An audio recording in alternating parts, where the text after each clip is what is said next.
આ છે બાલાજી વેફર્સનો ક્રન્ચેમ ચાટ મસાલા flavour. પડીકાને colour જોરદાર આપ્યો છે. મસ્ત કાર્ટૂન ટાઈપ બટાકા બનાવ્યા છે. ઉપર ચિપ્સની ડિઝાઇન પણ સારી છે. મેગી ટાઈપ નૂડલ્સ બનાવે છે તેની એક એડવર્ટાઇઝ પણ પાછળ આપી છે. 10 રૂપિયાનું પેકેટ છે. 30 ગ્રામ વેફર આપે છે.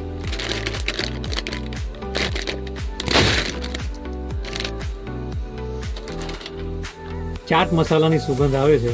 મસ્ત એવા બટાકાની ચિપ્સ છે. મસ્ત ફ્રાય કરી છે અને એના ઉપર ચાટ મસાલો અને થોડું ઘણું ગ્રીનરી જેવું લાગે છે. ક્રિસ્પીનેસ, ક્રેકલિંગ સાઉન્ડ મસ્ત છે આનો.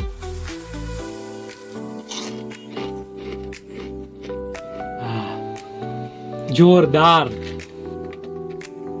8 out of 10.